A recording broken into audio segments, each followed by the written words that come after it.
있어요. 그렇죠. 시내산 언약이 무슨 언약이라고요? 결혼 언약인데, 아니 여러분 생각해 보세요. 신부가 바람을 펴도 유분수지, 그죠? 결혼식 전날 피는 것도 아니고 결혼식 날 결혼식 장에서 바람 핀다고 생각해 보세요. 신랑이 눈이 뒤집어지지 않겠어요, 그죠? 지금 시내산에서 하나님과 결혼 언약을 맺었단 말이에요. 하나님이 너는 나의 소유야, 너는 내 사랑이야, 내 전부야, 내 보석이야.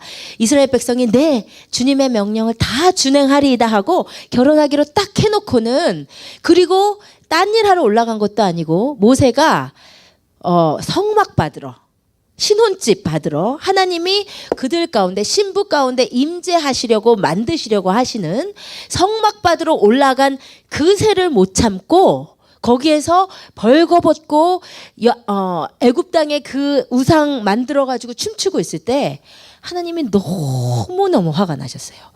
너무너무 화가 나셔가지고요. 뭐라고 하시냐면 9절에서 10절에 32장에서 뭐라고 하셨냐면요. 내가 보니까 얘네들은 목이 뻣뻣하다. 안 되겠다. 내가 하는 대로 그냥 놔둬라.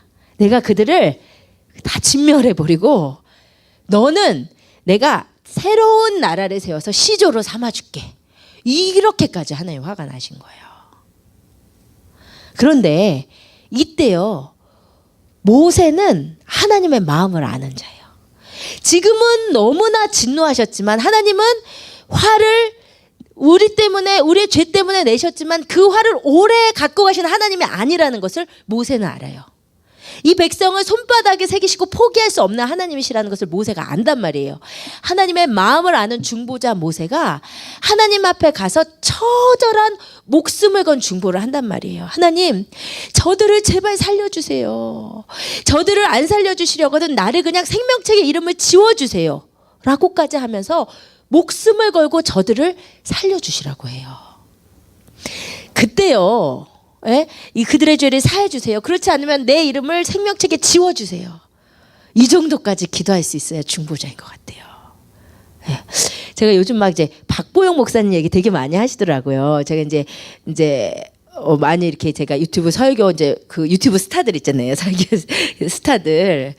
근데 요즘은요, 저 또 유튜브 듣고요, 막 연락도 엄청 오세요. 너무 감사한 거는 열방의 선교사님들이 어떻게 유명하지도 않은 제 설교를 어떻게 찾아 들으시고는 너무 도전받으시고 진짜 열방에서 너무 지쳤는데 힘이 되신다고 이메일들이 그렇게 오셔서 제가 얼굴은 모르지만 그래도 이렇게 위로받으시는 또 선교사님들이 위로받으시고 또 뭐 타주에 계신 분들이, 한국에 계신 분들이 이렇게 위로받으신다고 하니까 내가 정말 더 사명감을 가져야 되겠다 이런 마음이 들더라고요. 근데 아무튼 이렇게 요즘 정말 유튜브를 많이 들으시잖아요. 근데 박보영 목사님 얘기들 이제 많이 하셔서 제가 이제 설교를 들었는데 그때 그런 말씀을 하시는 걸 들었어요. 본인은 다른 사람에서 기도를 해주실 때 그 사람의 병이 나에게 오게 해주시라고 정말 그렇게 기도를 하신대요. 이 사람이 진짜 뭐 손이 못 움직여. 그러면 하나님, 이 손이 이게 나한테 오더라도 이 사람을 고쳐주시라는 그렇게 기도를 하신다는 거예요. 이게 모세의 기도죠, 그죠? 정말 도전이 정말 되더라고요. 누군가를 기도할 때 정말 그렇게 기도할 수 있는가? 하나님 아버지의 마음으로. 모세가 그렇게 이게 진심이었을 거라고 저는 믿어요. 이 백성 이 하나님이 내신 이 백성 멸하시면 어떡합니까? 내가 지옥불에 떨어질지언정 이들을 살려주셔야죠. 이게 진짜 목자인 것 같아요, 그죠? 예, 이 백성을 정죄만 하는 것이 아니라 하나님, 이 백성 살려주세요. 얘 목이 뻣뻣한 백성이 맞습니다. 그러나 이들을 주님께서 멸하시면 어떡합니까? 라고 모세가 나아갈 때 주님께서 이렇게까지 모세가 기도하니까 진짜 마음을 안 돌리실 수 없는 거예요. 중보자의 기도의 위력이죠. 돌리시기는 하시려고 하시는데 가만히 하나님의 대답을 들어보면요, 굉장히 좀 아리까리하게 대답하세요. 뭐라고 하시냐면, 누구든지 내게 범죄하면 내가 내 책에서 그를 지워버리리라.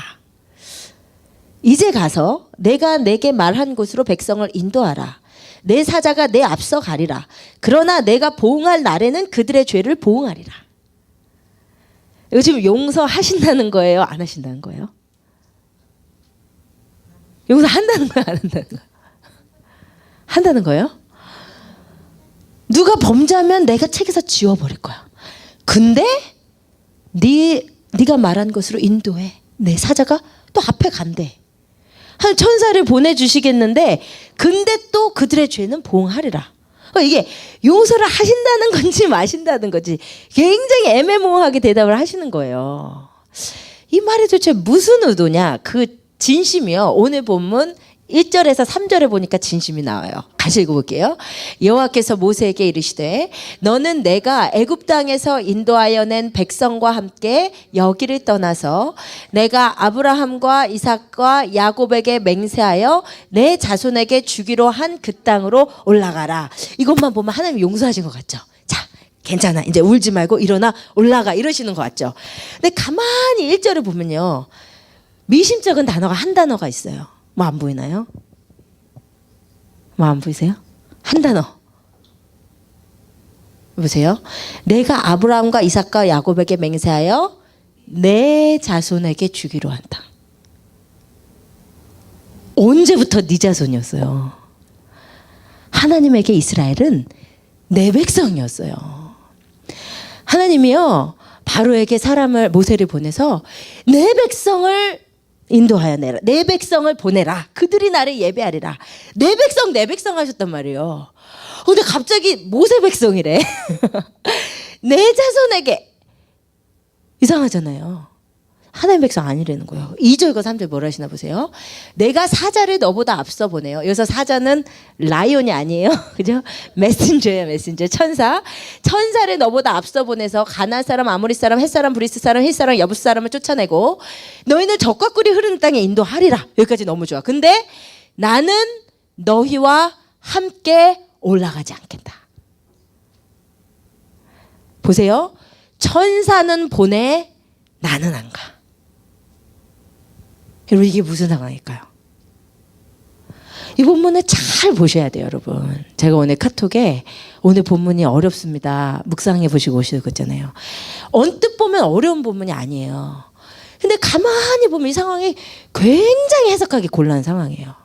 하나님이 젖과 꿀이 흐르는 땅 니네 못 들어가. 이것도 아니고 가. 천사까지 보내서 도와줄게. 근데 나는 안 가. 이 상황은 어떤 상황이냐면 한마디로 얘기해서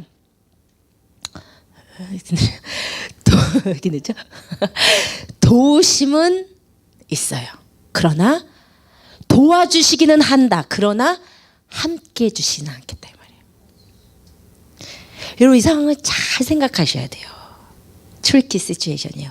도심은 있으나 함께 해주시지는 않겠다. 이 문제를 푸는 실마리는 이거예요. 우리 삶에 이런 상황이 있을까요? 없을까요? 있어요. 그것도 매우 자주 있어요. 제가 예를 들어서 설명을 할게요. 내가 지금 비즈니스를 해요. 근데 내 비즈니스가 아무 문제가 없어요. 오히려 손님이 늘어. 오는 손님보다 다 착해. 뭐 얼마 전에 그런 일이 있었다며요. 뷰티 서플라이 한국인이 하시는데 흑인이 들어가서 이제 훔치다가 막 육탄정 하셨다며요. 근데 내 가게는 그런 손님도 안 와. 이거 하나님의 도우심이 아니에요? 하나님 도우심이에요. 내 자녀가 너무 잘 커. 이 세상에 얼마나 죄악됐는데 우리 자녀들은 공부도 너무 잘해.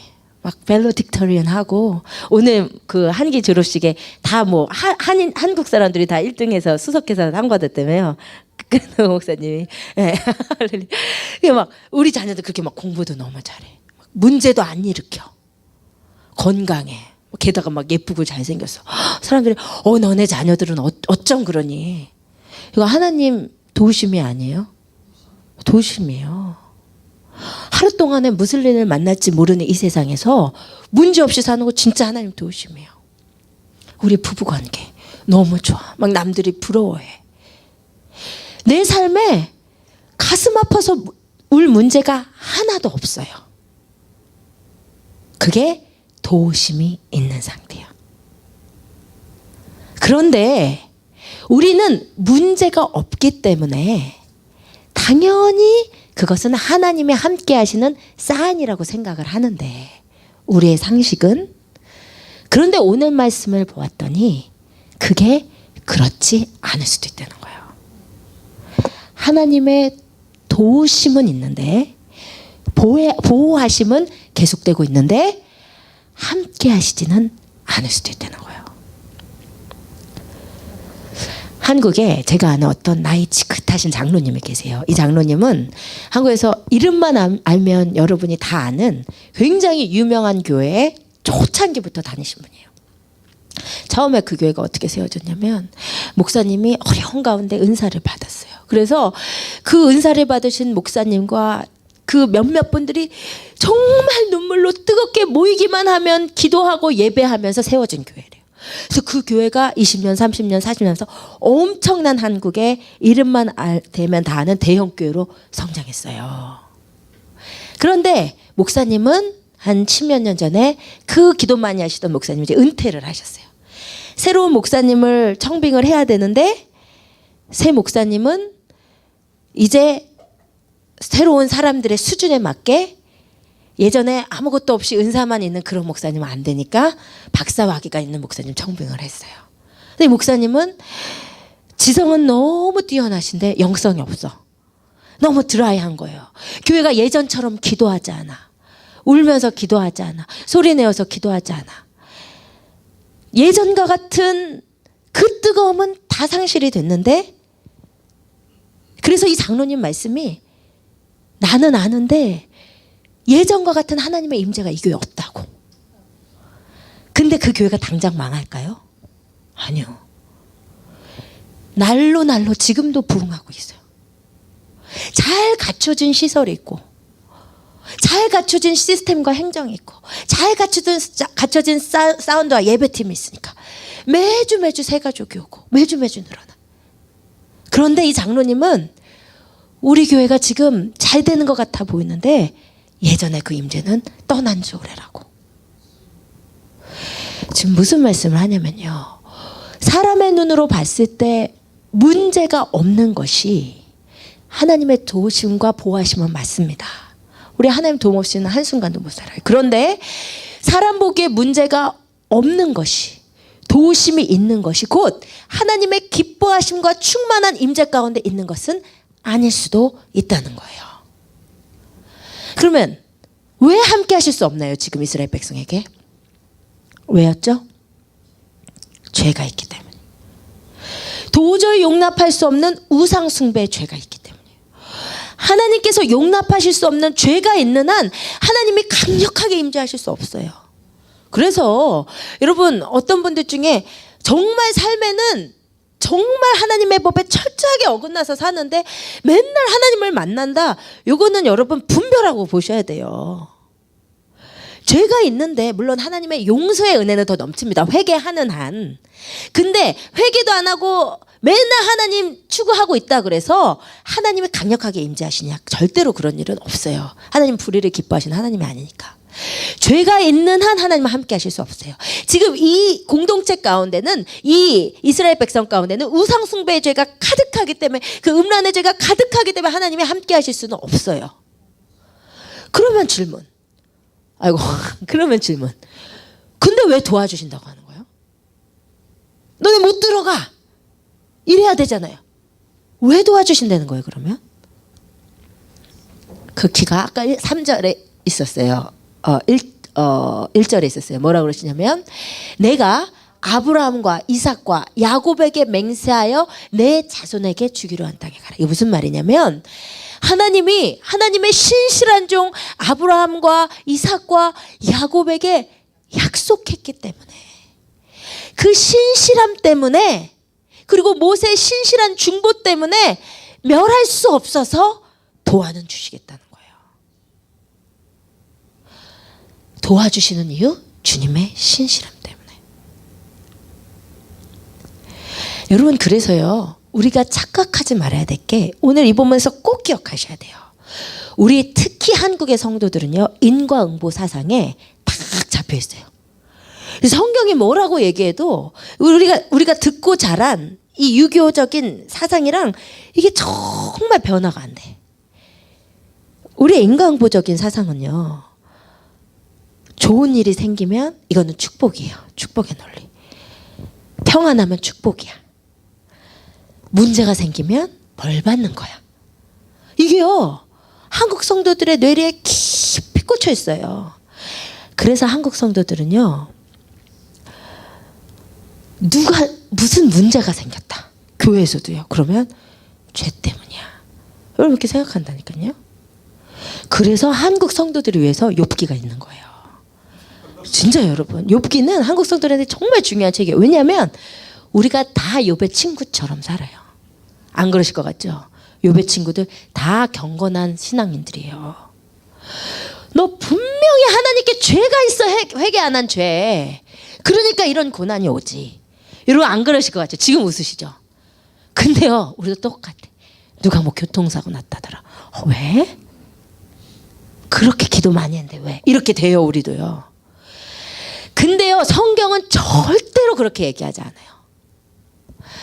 착각하지 말아야 될 것이, 누군가에게 가슴 아픈 일, 어려운 일, 고난이 당하는 게 그 사람 죄까닭이 아니고 그 사람을 향한 더 깊은 하나님의 은혜와 사랑의 표현일 수 있다는 거예요.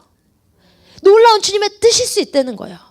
또한 내 삶에 문제가 없이 지금 평안한 것이, 혹시 내가 하나님께 지금 너무나 기뻐함을 입고 하나님이 나를 너무 기뻐하셔서가 아니고, 어쩌면 하나님의 신실하심 때문에, 어쩌면 누군가의 중보기도 때문에, 어쩌면 내 부모 세대가 쌓아놓은 믿음의 열매 때문에 지금 우리가 아직 평안하고 안정한 것인지도 몰라요. 이거 여러분 기억하셔야 돼요. 아셨죠? 착각해서는 안 돼요. 그래서 우리 삶이 평안하다, 안전하다. 비즈니스도 이만하면 됐어. 우리 그러잖아요. 저 사람은 세상에 타고 다니는 차도 빵빵하고, 집도 빵빵하고, 막 남편도 너무 진짜 잘 나가고 잘해주고, 자식도, 그러면 속으로 하나님 저 사람 되게 사랑하나 보다, 그 생각하시잖아요. 안 하세요?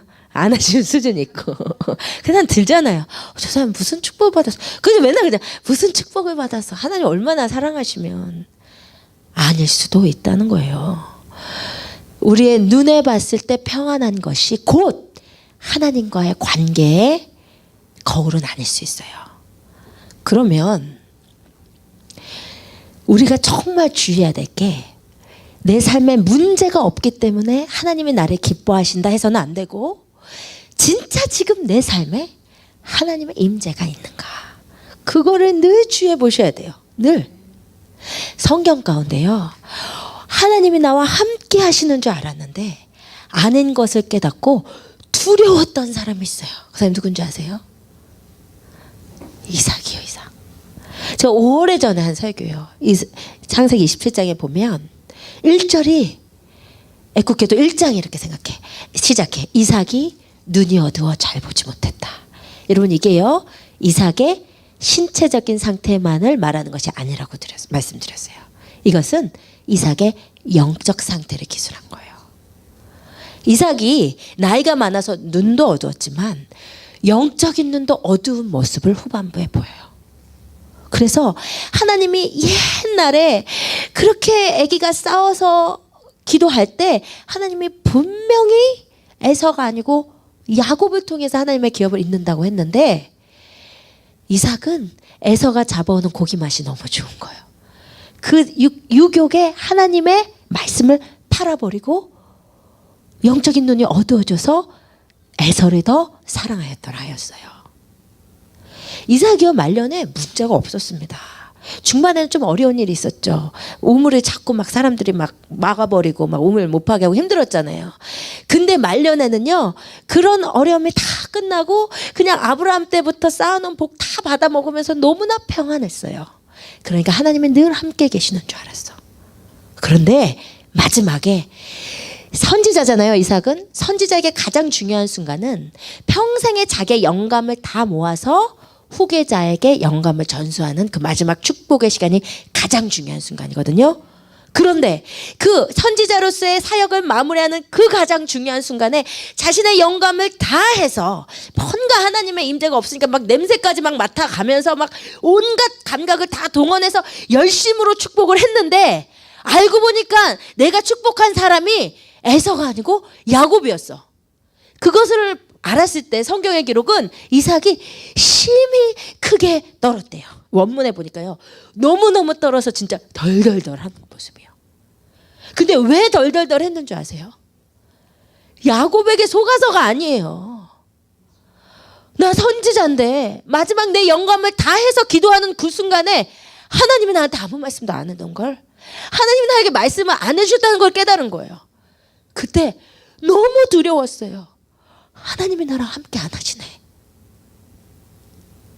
여러분 잘 들으시길 주님의 이름으로 부탁을 드립니다. 우리가 이럴 수 있어요. 우리가 진짜 열심히 신앙생활하고 수요일도 나오고 새벽도 나오고 주일도 나오고 봉사하고 11조하고 이렇게 열심히 진짜 우리 하비사스 성도님들 같이 섬기시는데 만약 그날에 주님께서 내가 너를 도무지 알지 못하니 불법을 행하는 자들아 내게서 떠나라 하시면 여러분 그때는 어떡합니까? 제가 가끔씩 이 마태복음 7장 22절의 말씀이 정말 두려워져요. 사역을 해보니까 진짜 알겠어요. 왜 바울이 니네는 다 구원받고 나는 오히려 망하게 될까봐 내가 나를 쳐서 복종한다 왜 그랬는지요? 뼈저리게 느껴요. 목회자가 되니까. 이게 공급하느라 온 힘을 쏟다 보니까 나의 영적인 상태 돌보기가 너무 어려워요. 그럴 시간이 없어. 그래서 막 공급에만 치중하다 보니까 이게 정말 직업처럼 돼요.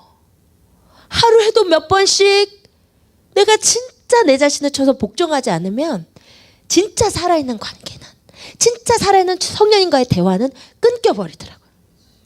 그래서 이 사람들이 주님의 이름으로 귀신도 쫓았어요. 주님이 도우시지 않고 어떻게 귀신을 쫓았겠어요.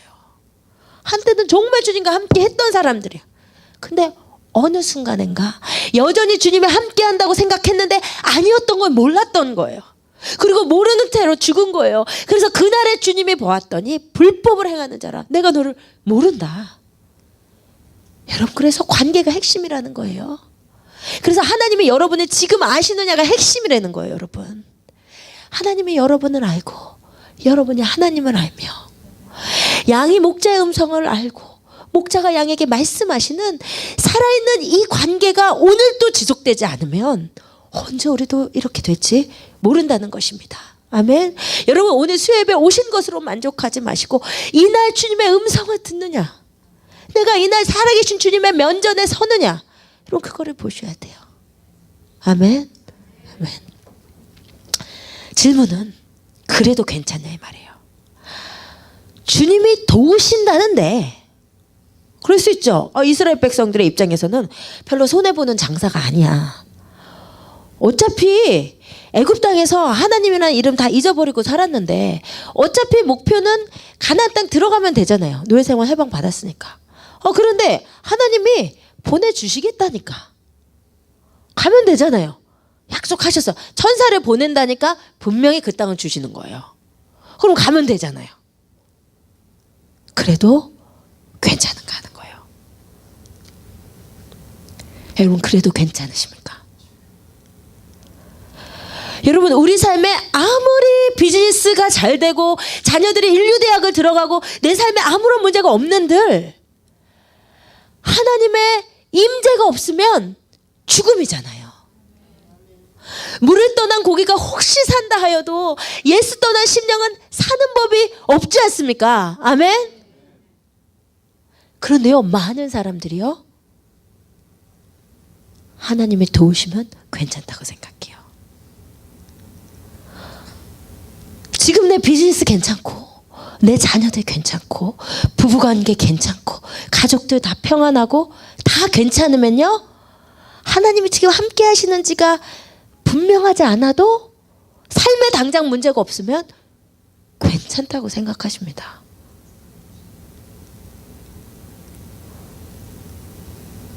그렇지 않습니까, 여러분? 많은 분들이요, 문제가 생기면 정신 똑바로 차려도요, 문제가 없으면 하나님이 지금 막 뜨거운 감동이 없어도 괜찮다고 생각하고 심상히 여기며 그냥 살아가요. 그러면 괜찮지가 않습니다. 아멘.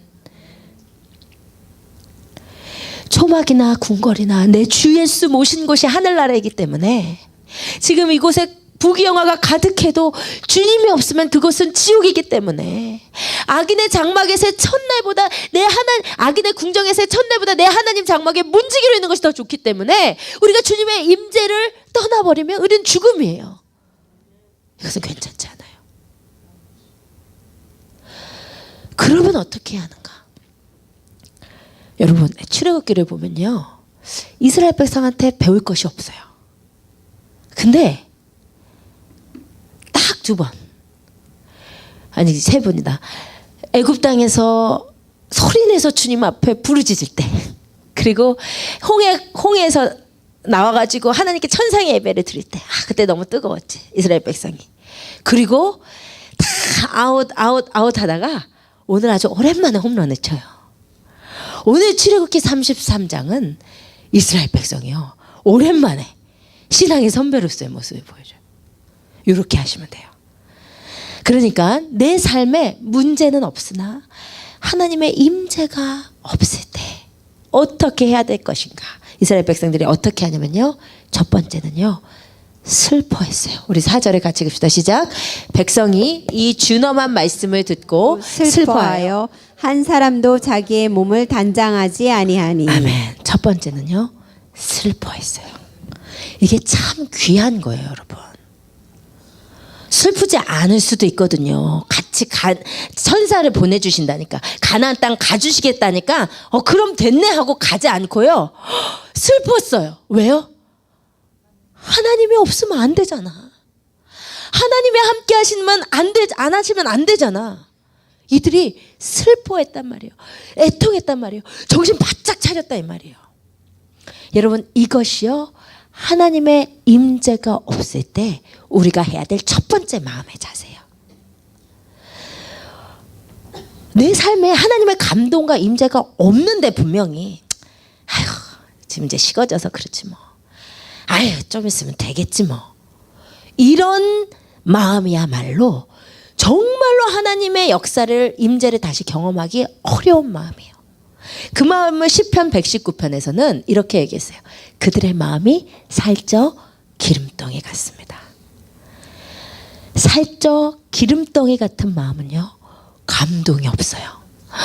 어떤 말씀을 갖다 놔도 감동이 없어. 어떤 찬양을 불러도 감동이 없어요. 아무리 기도해도 감동이 없어요. 근데 더 무서운 건 이 마음은요, 하나님의 임재가 안 느껴져도 그러려니해요. 이 마음이 진짜로 어려운 마음이에요. 어떤 심령에 하나님의 임재가 다시 경험되냐? 필립 얀시의 책 제목처럼, 내 안에 하나님이 없네. 하나님의 임재가 없네. 하나님 말씀 안 하시네. 이거 어떡하지? 슬퍼하고 애통하며 그것을, 이 영적인 실존을 심각하게 받아들이는 거. 영적인 사실을, 영적인 실제를 지금 내 눈앞에 닥친 문제처럼 심각하게 받아들이는 거, 이게 처음이에요. 여러분 가운데 혹시 예전에 임재가 안 느껴지신다면 여러분 먼저 이 마음이 되셔야 돼요. 이러면 안 되는데, 나 이러면 안 되는데, 하나님이 나 떠나시면 안 되는데, 이게 첫 번째 마음이에요. 그 다음에 두 번째, 이스라엘 백성이 뭐 하나 봤더니요, 여호와께서 모세에게 이르시기를 이스라엘 자손에게 이르라 너희는 목이 곧은 백성인즉 내가 한순간이라도 너희 가운데 이르면 너희를 진멸하리니 너희는 장신구를 떼어내라. 그리하면 내가 너희에게 어떻게 할 것인지 정하겠노라. 보세요, 하나님의 태도가 조금 바뀌었어요. 슬퍼하니까요, 하나님의 태도가 바뀌었어요. 하나님이 나 안 가, 나 절대 안 가 이러시다가 니네가 장신구 떼면 한번 생각해 볼게 이러시는. 그래서 하나님은 회개에 약하세요. 진짜 회개. 시편에 그랬잖아요. 회개치 아니하시면 어떻게 한다고요? 하나님이 화를 당기어 예비하고 계시대요. 발사 직전이야. 회개 안 하면. 근데 무조건 회개하고 엎드리면요, 먼저 하나님이 마음이 약하셔서 한번 다시 생각해 보세요. 네. 슬펐다는 건 뭐예요? 회개했다는 거거든요. 영적인 각성을 했다는 거거든요. 그러니까 하나님이 그래? 니네가 회개하려 그러네? 그래, 그러면 장신구 한번 떼. 그러면 내가 생각해 볼게. 여러분, 사실은요, 죄 조금 짓고 죽어도 회개 안 하는 사람보다 자꾸 짓지만 질 때마다 엎드리는 사람이 가능성이 더 커요. 하나님 마음 자꾸 돌려놓으니까. 하나님 회개하는 자를 기뻐하세요. 자복하고 통회하는 심령은 하나님이 제일 약하셔요. 아무튼 눈물에 약한 그분이세요. 그래서 회개하셔요, 여러분. 먼저 슬퍼하세요.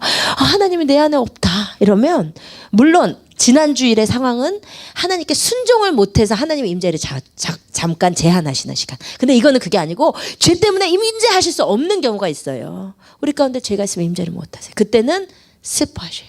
그리고 하나님께서 말씀하시기를 장신구를 떼라 하니까 이스라엘 백성이 장신구를 뗐어요.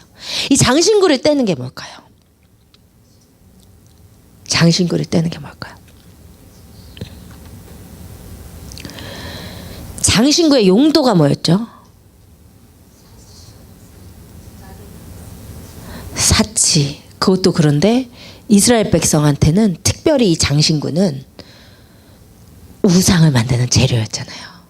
출애굽기 32장에서 자기가 갖고 있던 금고리, 은고리, 금고리, 금팔찌 이런 거 다 빼갖고 금송아지 만들었잖아요. 장신구는 그러므로 이 본문에서 장신구는 뭐냐면요, 나를 죄 짓게 한 죄의 원천, 죄의 재료들, 죄의 뿌리들, 이런 거 떼버리는 거예요. 이스라엘 백성들이 이 장신구를 갖고 있는 한 언제든 다시 우상 만들 수 있거든요. 그래서 하나님이 떼내라 하시는 거예요. 여러분, 이게 회개의 중요한 원리예요. 먼저 하나님이 뭔가 내 삶에 함께 하심이 없다 그러면 그것을 아주 심각하게 받아들이셔야 되고, 두 번째는 내 삶에 하나님의 임재를 거둘 수밖에 없는 죄가 있나를 살펴보셔야 돼요. 그리고 그 죄를 떼내버리셔야 돼요. 그것이 하나님의 말씀이에요. 너희가 첫사랑을 버렸는데 어디서 떨어져 있는지를 생각해라. 이게 굉장히 중요해요. 이 말씀 진짜 중요해요. 떨어지는 곳이 분명히 있어. 바울의 표현에 의하면 넘어지기 쉬운 죄들이 있단 말이에요. 자꾸 죄 짓는 부분 있잖아요. 각자에게 아킬레스건 이슈들이 있잖아요. 그것이 있는 한은 여전히 범죄합니다. 하나님의 범죄를 얼마나 싫어하시냐면요, 마태복음에 보면 네가 손 갖고 범죄하면은 찍어버려라. 한 손 갖고 천국 가는 것이 두 손 갖고 지옥 가는 것보다 낫다. 진짜 그렇잖아요. 근데 누가 그러시더라고요. 도박하시는 분이신데 정말 주님을 만나가지고 도박을 끊었대요. 근데 임자가 약해지면 또 도박을 하고 싶어.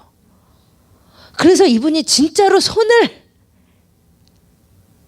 못 쓰도록 본인이 해도 한 손 갖고 하시더래요. 이 죄가 이렇게 무섭거든요. 장신구가 나한테 있는 한은 언제든지 다시 송아지 만들 수 있기 때문에 장신구는 떼버려야 돼요. 여러분, 우리가 아는 죄들 있지 않습니까? 갈수록 느껴지는 거는 내가 진짜 죄인이구나. 이것만 계속 느껴. 제가 너무 부족하구나. 내가 내가 용기로 만용으로 목회자가 돼서 이렇게 내가 너무 부족하구나. 정말 진심으로 고백하는 거예요. 하나님 앞에, 하나님 진짜 저는 부족합니다. 저는 이게 안 되는 것 같아. 뭐죠? 짜리가 안 되잖아요. 이게 안 되는 사람을 하나님이 세워놓으니까 너무너무 괴로워요. 하나님 앞에서 회개할 것밖에 없는 것 같아요. 우리는 파고들면 들수록 죄덩이 인간들이잖아요. 근데 우리가 책잡을 죄가 있는데 없어도 주님 앞에 가면 많을 텐데 우리가 아는 죄들이 있잖아요. 그것들을 여러분 정말 결단하면서 떼어내면서 가셔야 돼요. 아멘. 여러분, 장신구를 떼어내신 여러분 되시길 주님으로 부탁을 드립니다. 마지막으로는요, 참 이스라엘 백성이 너무 귀해. 진짜 귀해요. 여기서는 아주 사랑스럽더라고요. 출애굽기 33장에서. 모세가요, 장막을 취해 진 밖에 쳐서 진과 멀리하고 회막이라고 했어요. 이 회막은 우리가 배운 성막은 아니에요. 왜냐하면 성막 지금 만들기 전이잖아요. 성막 설계도 받아갖고 왔는데 범죄한 거 아니에요. 지금 성막이 아니고 이스라엘 백성 진 멀리에다가 텐트 하나를 쳐놓고 모세가 그곳에서 하나님을 만났던 거예요. 그런데 모세가 그곳으로 가서 하나님을 만나는데 놀라운 것은 여호와를 앙모하는 자는 다 진 바깥 그 회막으로 나갔어요. 그리고 모세가 갈 때 백성이 존중의 뜻으로 나도 함께 하기를 원합니다. 나도 하나님이 귀합니다라는 뜻으로 백성이 다 일어나서 자기 장막문에 서서 모세가 회막에 들어가기까지 바라봐요. 그리고 모든 백성이 회막문에 구름기둥이 지난주에 뭐라 그랬죠? 하나님의 임재의 상징. 하나님이 임재가 하신 그것을 보고 다 일어나 각기 자기의 장막문에 서서 하나님을 예배해요. 아멘. 여러분, 우리가 하나님의 임재를 다시 회복하는 방법은 장신구 떼어내고 끝나면 안 돼요. 그 다음에는 하나님께로 담대히 자꾸 나아가야 돼요. 은혜 보좌 앞에 담대히 나아가야 돼요. 어차피 죄인이고 또 죄 짓지도 모르지만 긍휼하심을 받고 때를 따라 돕는 은혜를 얻기 위해 은혜 보좌에 담대히 나아갈 것이니라. 아멘. 은혜 보좌 앞에 언제나 나아가야 돼요. 내가 오늘 또 넘어졌어도, 오늘 또 미워했어도, 오늘 또 싸움했어도 하나님께 또 나아가셔야 돼요. 요나처럼. 요나가 얼마나 귀한 줄 아세요? 요나가 주님을 완전히 불순종해서 물고기 뱃속에 들어갔는데 거기서 뭐라고 기도한 줄 아세요? 내가 주의 목전에서 쫓겨났을지라도 주의 성전을 바라보겠나이다. 아멘. 아멘. 아멘. 우리 이래야 돼요. 혹시 하나님의 임재가 내 삶에 없어도 삶의 엉망이 혹시 돼서 하나님의 손이 나를 떠났구나라고 느껴지는 그 순간도 우리가 다시 돌아갈 곳은 주님 품밖에 없기 때문에 할렐루야. 그래서 우리가 주의 목전에서 내가 쫓겨났을지라도 주의 성전을 다시 바라보겠나이다. 아멘. 이것이 우리의 삶이 되어야 될 줄로 믿습니다. 아멘. 우리 시간에 우리 자신의 삶을, 우리 자신의 영적인 상태를 좀 살펴보십시다. 내 안에 하나님의 임재가 있는가? 내 안에 주님의 말씀하심이 있는가? 오늘 또 주님께 받은 감동이 있는가? 여러분, 하나님은 살아계셔서 진짜 말씀하시는 하나님이시더라고요. 여러분이 주님 앞에 깊이 나아가시면 주님이 여러분의 삶에 함께 하심이 경험돼요. 주님이 나의 모든 것을 세심히 경험돼요.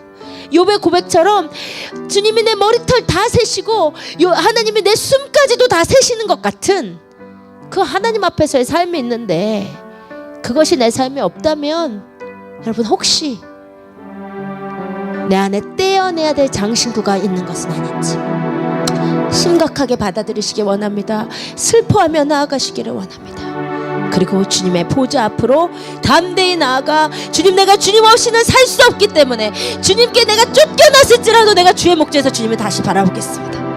그렇게 기도할 수 있기를 원합니다. 우리 시간 함께 찬양하면서 나아가십시다. 주께로 나아갑니다. 하나님 아버지 내게 와주시옵소서.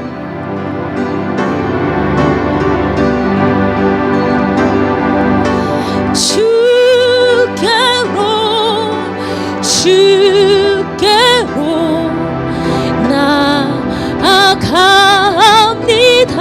하나님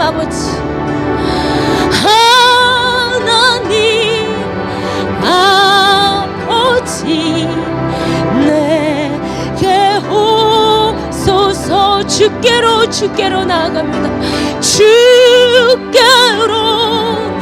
주께로 나아가. 하나님 아버지, 내게 오시옵소서. 하나님 아버지, 내게 오. 예수님 사랑합니다.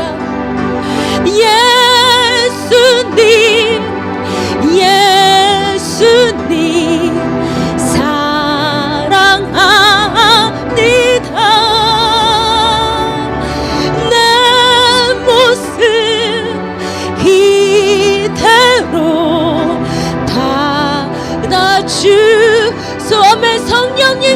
성령님 내게 오셔서 성령님 성령님 내게 오셔서 갈급한 내 마음 갈급한 내 마음 만져주소서. 아멘. 우리 시간 주님 앞으로 나아가십시다. 우리 한번 불 좀 꺼주실래요? 우리 이 찬양을 다시 한번 좀 부르실 때 1절부터 다시 한번 부르실 때 주님 하나님 아버지 주께로 내가 나아가오니 하나님 내 삶에 주님의 임재가 없을 때 하나님 주님 내가 주님께만 나아갑니다. 다른 그 어떤 것도 하나님 아버지 나에게는 중요하지 않습니다. 오직 주님의 임재만을 갈구합니다. 주께로 나아갑니다. 주께로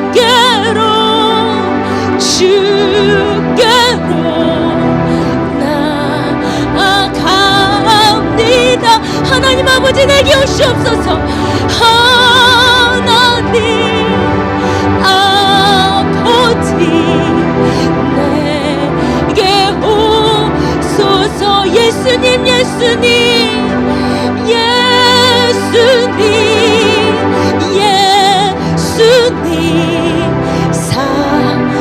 사랑하니 아멘. 주님 내 모습 이대로 받으시옵소서. 내 모습 이대로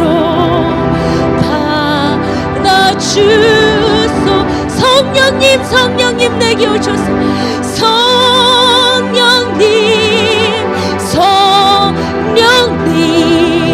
내게 오셔 갈급한 내 마음 만져주소서. 갈급한 내 마음 만져주. 우리 소리를 높여서 찬양하십시다. 주께로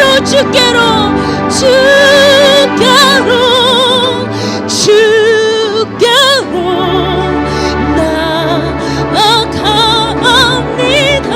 하나님 아버지 내게 오소서. 하나님 아버지 주님 없으면 살 수 없습니다. 주님 내게 오소서. 예수님 내가 주님을 진정 사랑합니다. 예수님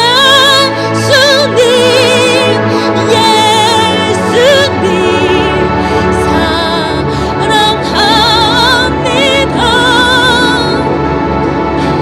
내 모습 이대로 받아주소서. 성령님 내게 오소서. 성령님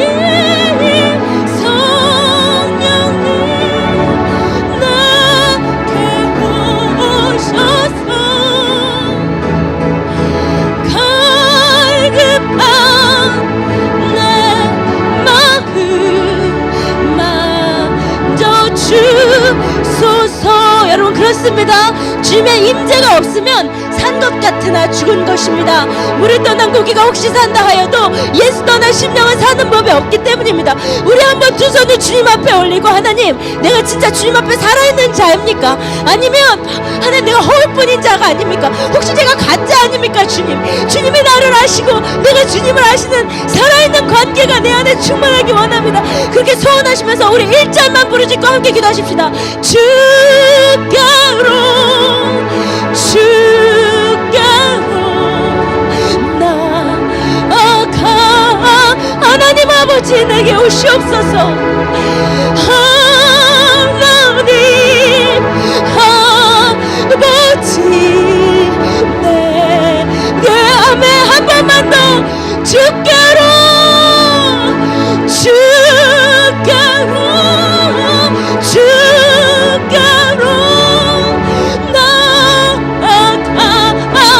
하나님 내가 진짜 되길 원합니다. 하나님 아버지 내게 오소서. 아멘. 우리 이 시간 주여 세 번 부르니까 함께 기도하실 때 주님 나에게 와 주시옵소서. 당신 그릇 떼어냅니다. 나와 함께 하시옵소서. 우리 기도하십시다. 주여